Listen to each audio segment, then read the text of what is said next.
much. Tafadhali tunaweza keti chini. Thank you very much. Asanteni sana. Mheshimiwa Prime Cabinet Secretary,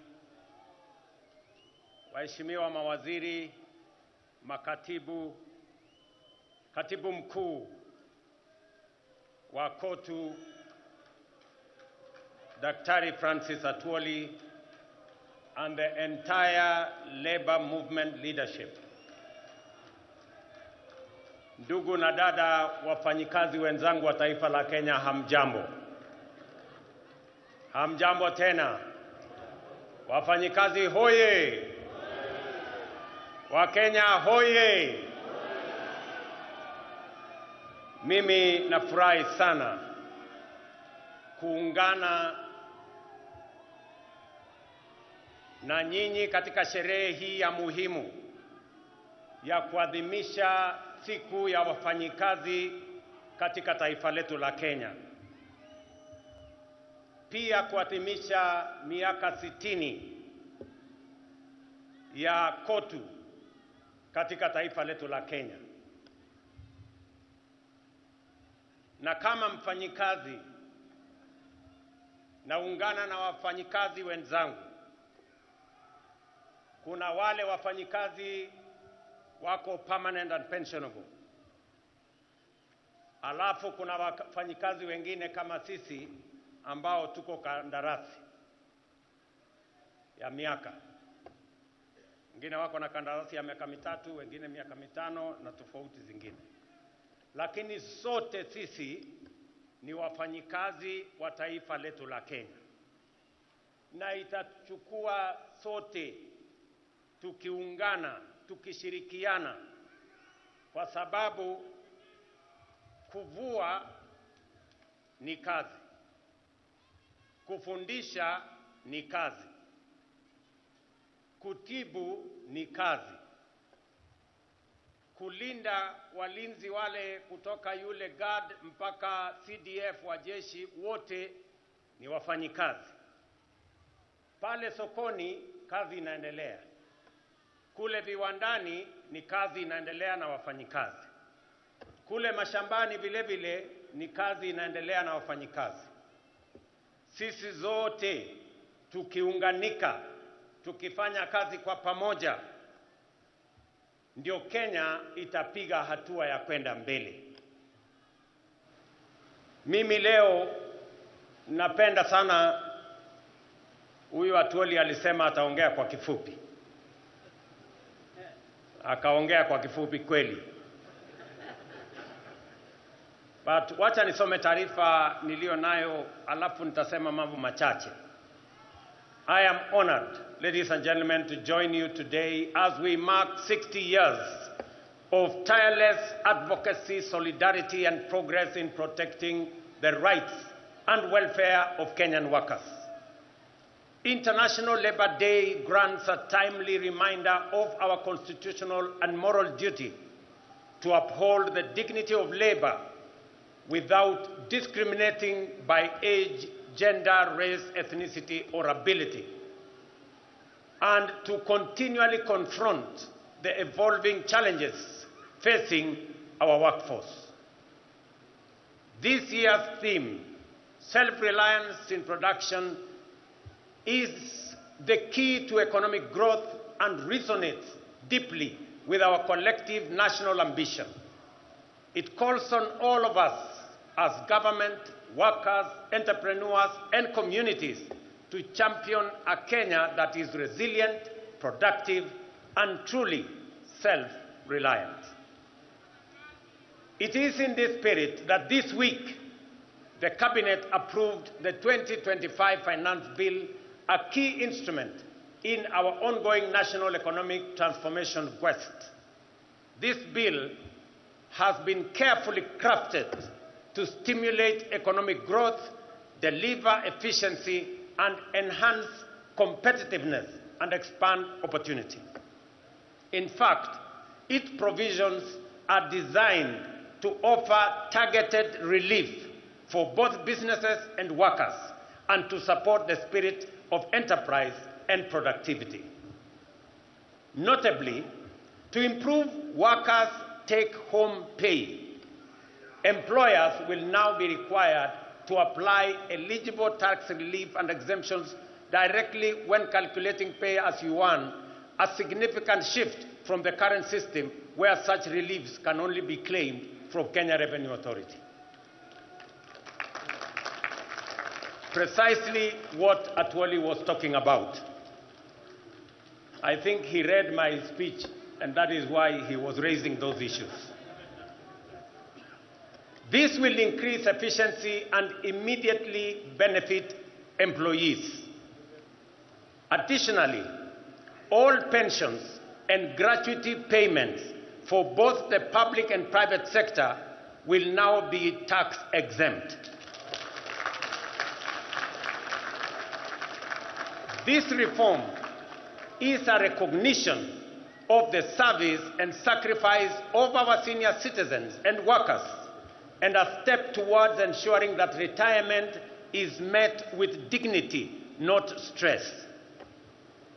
Small businesses will also benefit from simplified tax treatment, as they will now be allowed to fully deduct the costs of everyday equipment in the year of purchase, thereby eliminating unnecessary delays in accessing or assessing tax relief. Distinguished workers, ladies and gentlemen, when we speak of making Kenya truly self-reliant, I am proud to report to the nation that we are not merely making declarations. We are taking bold, concrete, and measurable steps. We are walking the talk, and here is why. For decades, our national savings culture was stagnant compared to our neighbors in Uganda and Tanzania and elsewhere. Until 2023, just 2 years ago, the average Kenyan worker saved only 200 shillings a month through the National Social Security Fund. Over a span of 60 years, we collectively as a nation managed to save 320 billion. In 2023, we operationalized the law mandating a savings contribution of 6% by both employee and employer, and the result has been remarkable and impressive. In just 2 years, we have mobilized 280 billion in national savings, nearly equal to what we saved over 6 decades. By end of this year, we will have doubled that 60-year figure, and by 2027, we project to have raised close to $1 trillion in domestic savings. Kenya's savings to GDP ratio currently stands at between 10 and 12%, depending on the calculation you apply. My intention is to raise GDP or savings as a percentage of GDP to 25% in the medium term. That will enable us as a nation to build a pool of resources that we can use to lend to the SMEs and the private sector, and we can grow more businesses and reduce the cost of borrowing, so that the double-digit borrowing of 18% or 20%, it is not possible for us to grow our economy, to grow more business, to expand enterprise, if the cost of borrowing money is high. We must bring it down to single digit.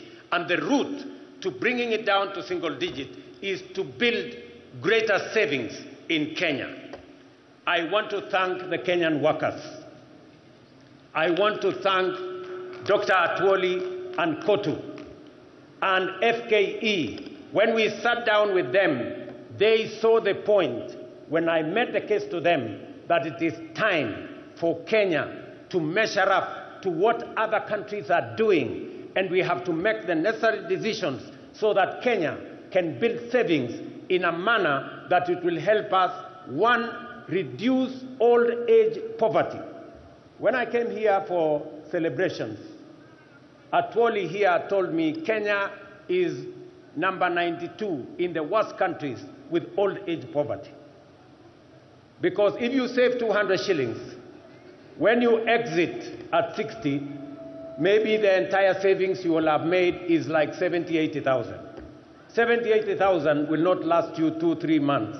And that is why, after retirement, many workers die. So we must make sure that after retirement, all workers will have a decent livelihood and they can have a good measure of pension, and also make sure that they can have monthly income coming from their hard-earned savings when they had the energy to work. The blueprint of our inclusive plan in the bottom-up economic transformation agenda is anchored on 5 key pillars: agriculture, micro and small enterprises, universal health care, affordable housing, and the digital and creative economy. I must stand here to thank the Kenyan workers from across the divide. You all remember that in 2022, we had challenges of food insecurity. We had challenges of inflation. We had challenges of exchange rates. I want to say and to report to the country that after 2.5 years, our Kenyan farmers have done a tremendous job. They have produced food. We have supported them. We increased our maize production by 40% in the last 2 years. We increased our production of coffee. We increased our production of tea. We have increased our production of sugarcane. And today, our import bill, importing maize or sugar or the other commodities, has gone down because our farmers are producing more than they have done before. We must commend them because they are working for the people of Kenya. I must also say that because of the interventions that we have made, inflation has come down from 9.6% to 3.5% this year. Exchange rate has come down from 165 to the dollar to now 129 to the dollar. We have expanded our foreign exchange reserves by 2.4 billion shillings. 240 billion shillings. So we have made progress. And that is the reason why the IMF last week listed Kenya as the 6th largest economy. In 2022, Kenya was the 8th largest economy. In 2.5 years, we have managed to overtake Angola, we have managed to overtake Ethiopia. Now Kenya is the 6th largest economy in Africa. In fact, it is the largest economy in East and Central Africa. And it is because of the Kenyan workers, the collective effort of our farmers, of our workers in industry, of our teachers, and everybody else that has contributed to moving Kenya to where we are today. I am very confident about the future of our country if we work together in the manner in which we are working together. In agriculture, our overarching goal remains to make farming profitable, stabilize farmer incomes, and secure national food security. The reduction of fertilizer prices has led to 40% surge in maize production, boosted farmer earnings, reforms in the coffee sector, including the elimination of inefficiencies and corruption, and the streamlining of the Nairobi Stock Exchange have raised farmer prices from 50 shillings to a kilo to between 100 and 150 shillings to a kilo now.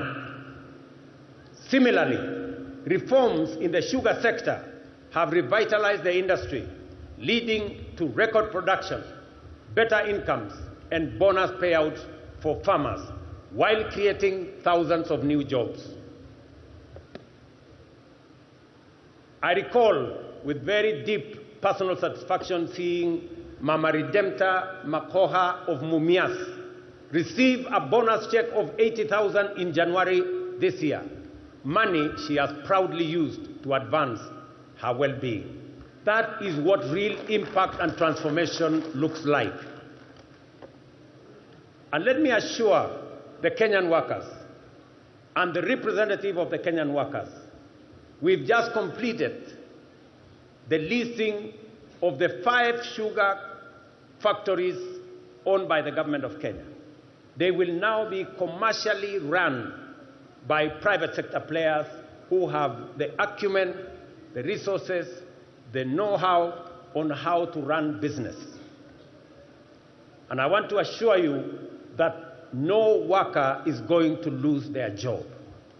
In fact, with the increased efficiencies, with better performance of these factories, we are scheduled to hire more workers so that we can drive our sugar industry. Our affordable housing program is another flagship initiative delivering real impact. By end of April, it had created 250,000 jobs spanning architecture, engineering, urban planning, masonry, carpentry, plumbing, electrical work, while reinvigorating local economies. I proudly saw workers from affordable housing in this meeting, and I want to commend them for the transformation they are carrying out in the Republic of Kenya, not just in Nairobi, but everywhere else. This program will, in the next few years, expand home ownership across the country. Ladies and gentlemen, the MSME sector remains the greatest untapped reservoir of employment in Kenya today. Our commitment to unlocking its potential is resolute. The Hustler Fund continues to deepen financial inclusion and support entrepreneurship at scale. To date, over 25 million Kenyans have accessed nearly 70 billion through the fund, with over 4.5 billion mobilized in savings. We have also introduced a 9-band credit rating system to formalize credit histories and unlock new opportunities for those without traditional collateral. Already, more than 4.5 million borrowers with A and B rating have qualified for the Hustler Fund Bridge product, linking them to commercial banks and paving the way to the formal credit market. Over 400,000 have transitioned to this product, with some accessing up to 150,000 without security, without title deeds, without logbooks. They can now have access to 150,000. These borrowers are the future of our enterprise and economy. Ladies and gentlemen, our education, we are closing the teacher shortage gap that existed in 2022 of 116,000. We have recruited over 76,000 teachers in the last 2 years. And we have set aside another 2.4 billion shillings in this year's budget to hire additional teachers, 20,000 of them, with effect from January next year. Further, the government has allocated another 1.6 billion for capacity building for teachers and another 1 billion for the promotion of teachers, so that we can have them assist us produce more human capital and more workers with skills and competencies to manage our economy and to run our country.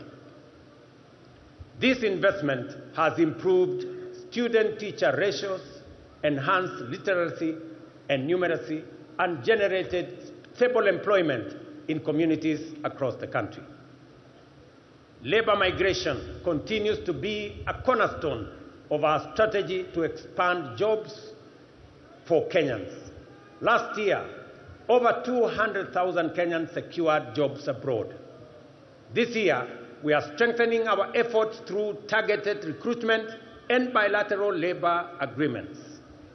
The newly opened Labor Attaché office in Berlin will help operationalize these partnerships and serve as a strategic hub for accessing opportunities in the broader European countries or European Union of 26 countries.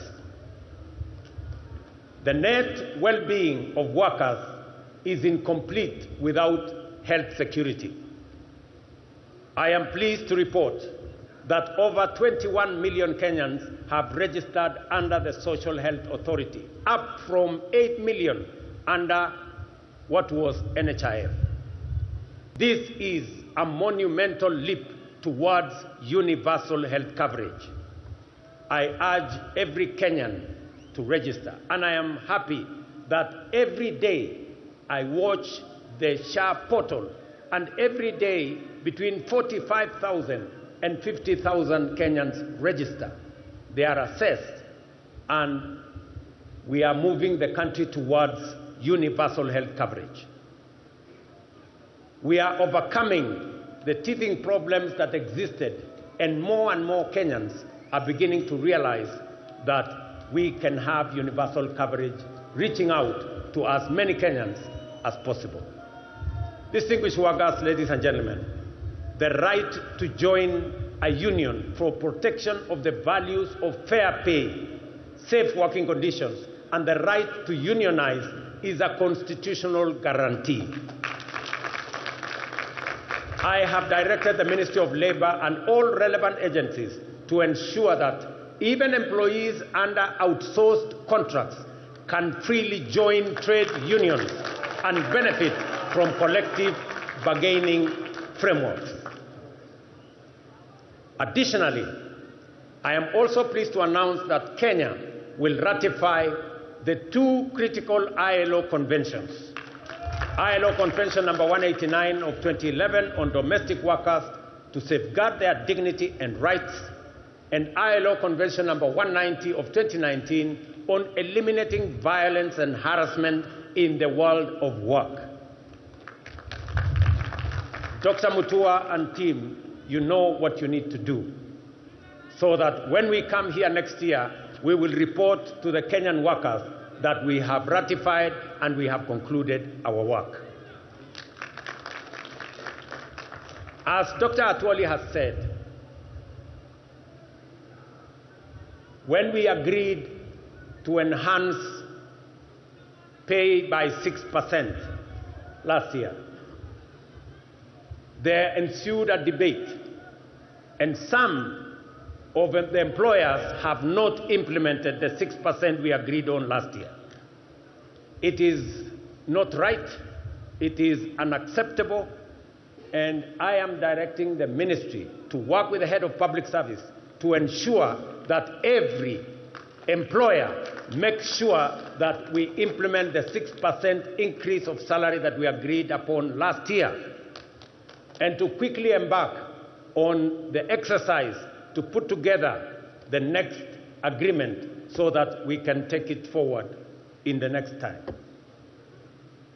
To all of you as the Kenyan workers, I agree with Dr. Atwoli that the city of Nairobi is the face of Kenya, and we must live in the city that has dignity. And I have joined hands with the county government of Nairobi to make sure that we complete all the link roads, to make sure that the city of Nairobi has motorable walkways and decent roads in different estates, especially in the informal settlements. We have also agreed with the city of Nairobi on how we are going to clean this city. As I talk to you, we have 20,000 young people under the Climate Works arrangement, because I made a commitment that we are going to clean Nairobi River and make sure that we develop additional social housing for the people of Nairobi to give dignity to the city of Nairobi. I went around the city of Nairobi 2 months ago, and we also agreed that the children of Nairobi, who today don't have as much school facilities and infrastructure as other counties, will benefit from additional government support so that all the children in the city of Nairobi, especially those who live in informal settlements and attend informal schools, are graduated to public schools where they can get proper education paid for by the government of Kenya. I want to thank the members of Nairobi, the members of parliament from Nairobi County, and some of them are here, for the partnership that we have worked on to make sure that both the children of Nairobi go to school and the city of Nairobi benefits from the Climate Works program that will employ more young people. And we are going to be transitioning to another 40,000, to another 20,000 to make it 40,000 shortly as we graduate into the budget next month. So wale wote ambao wanashiriki katika kazi hiyo ya Climate Works, wale wanashiriki, na mimi naona nafikiri wengine wao wako hapa, wale wanafanya kazi katika affordable housing, mimi nataka niwaeleze ya kwamba hii nchi yetu itajengwa na sisi kama wafanyikazi wa taifa letu la Kenya. Affordable housing itatupatia ajira, pia itatupatia mahali pazuri pa kuishi, kuondoa wananchi wengi wanaoishi katika vitongoji duni. Na mimi nataka niseme ya kwamba vile mmeuliza, mmoja wenu wameuliza ya kwamba mnataka kutumia payslip katika kuaccess mambo ya affordable housing. Hiyo ni maneno mzuri sana. As long as we are discussing how we are going to occupy the houses, whether by deposit, wale wako na deposit, yule ambaye una deposit peleka payslip, tutapangana na wewe tujue vile utapata nyumba uishi mahali pazuri. So tushirikiane namna hiyo, tufanye kazi hiyo kwa pamoja, na mimi nataka niwaeleze ya kwamba Kenya itabadilika. Nilikubaliana na watu wa China. Wakati nilienda China, pengine watu wengi walikuwa wanafikiri tumeenda kukopa madeni zaidi. Hapana. Tulikubaliana ya kwamba tutajenga barabara kutoka Rironi kwenda Nakuru baadaye mpaka Malaba. Lakini sio kwa madeni. Hapana. Tutajenga barabara hiyo kutumia investment. Vile tumejenga expressway kutoka airport mpaka mjini Nairobi, hatujatumia pesa ya serikali. Na hiyo pia tutafanya hivyo. Hata hiyo reli tutatoa Naivasha tupeleke mpaka border yetu na Uganda. Vile vile itakuwa kupitia kwa barabara ya investment, sio kwa madeni. Kwa sababu nimesema ya kwamba lazima tupunguze madeni, kwa sababu inaweza kuharibu nchi yetu. Na tutumie mbinu mbadala, a different approach, a much more innovative approach to carry out development in our country. And it is doable and it is possible. Kwa hivyo tushirikiane katika njia hiyo, na mimi nataka niwaulize Wakenya wote tuungane, tushirikiane, tufanye kazi kwa pamoja.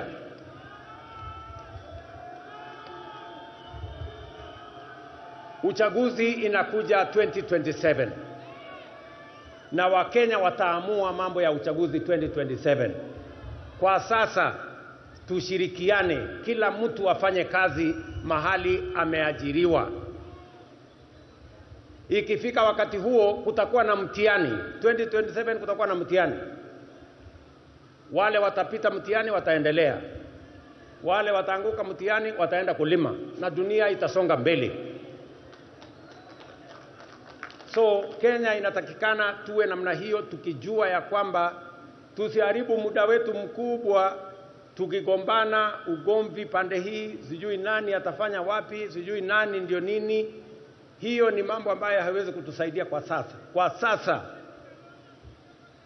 tuzalishe chakula, tusaidie wakulima wetu, tusaidie kilimo, ituzalishie chakula, ituzalishie mambo ya agro processing, itupatie bidhaa ambayo tutauza nje ya nchi, tuweze kudhibiti uchumi wa taifa letu la Kenya. Tujenge affordable housing, wa Kenya watoke katika slums. Tuhakikishe kwamba kuna bima ya afya ambayo haibagui nani yako na kazi, nani hana kazi. Tuhakikishe ya kwamba tuko na amani katika taifa letu la Kenya ili uchumi ikue na sisi wote tujivunie kuwa wa Kenya. Sisi ni nchi ya demokrasia. Umesikia vile Atwoli amesema wako na demokrasia kule kotu na kuko na demokrasia everywhere. We want to build a strong, democratic, united, prosperous nation that all of us can live in and be proud of. And it's not going to happen. We are going to make it happen. And it's going to be a product, a prosperous Kenya is going to be a product of decisions that we make. We cannot be prosperous if we don't make the right decisions. We cannot develop if we make the wrong decisions. We must make the right decisions for the country to grow. And I want to promise the people of Kenya that I will always make the right decisions to make sure that Kenya makes progress. Because I owe it to the people of Kenya to make the right decisions.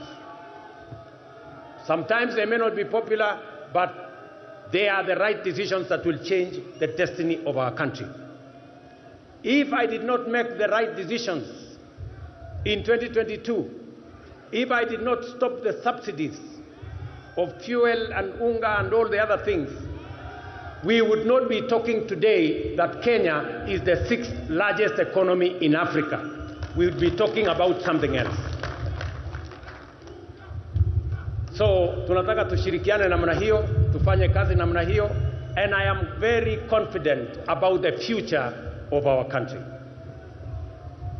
Kenyans, we have the best country that we can have.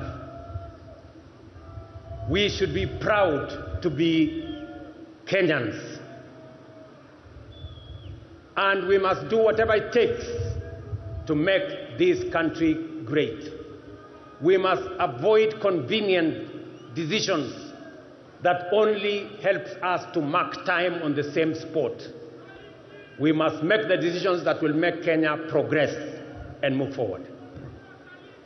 And I want to assure you that as long as I'm president, I will make the right decisions that will make this country move forward, because I believe in the prosperity of our nation. I want to thank all of you for joining us today in this wonderful celebration of 60 years of KOTU, and to commit to you that we are going to work together as partners in building our nation. I want to say thank you very much, God bless you, and happy Labor Day. Asanteni sana. Tumpongeze rais kwa makofi tafadhali. Naomba tumpongeze rais, na sasa mahali tulipo, kama umeketi, naomba tuweze kusimama ili tumalize kwa wimbo wa taifa. Kama kuna mahali umeketi, tafadhali tusimame sote, tusimame wima, tumalizie kwa wimbo wa taifa.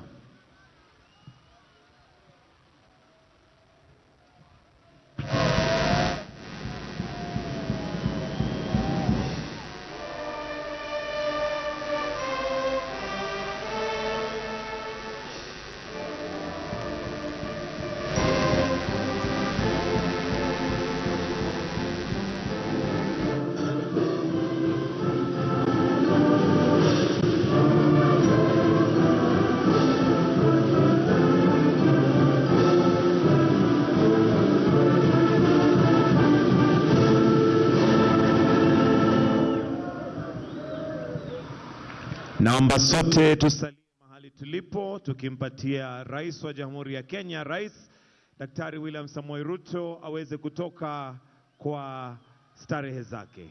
Let us please maintain our positions as we allow His Excellency to leave at his own pleasure. Thank you.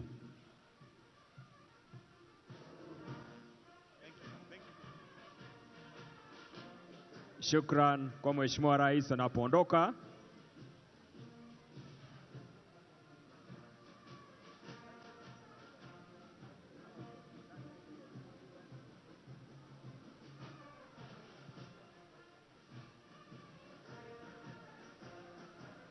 Ni kilele cha sherehe zetu le badai makala ya 60, nikitambua kuondoka kwa Mheshimiwa Rais Daktari William Ruto. Thank you, Your Excellency.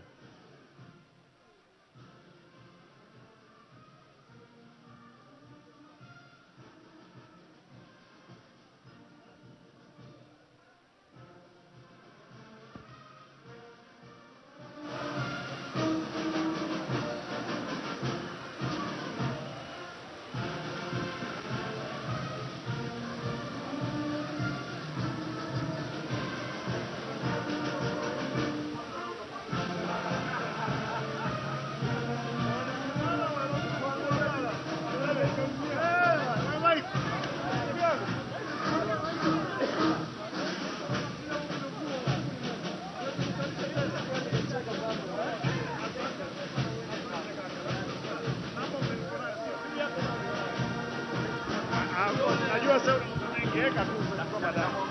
Asante bro.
Shukran za dhati tunapotambua kuondoka kwa mgeni rasmi Daktari William Samoei Ruto, Rais wa Jamhuri ya Kenya na Amiri Jeshi Mkuu.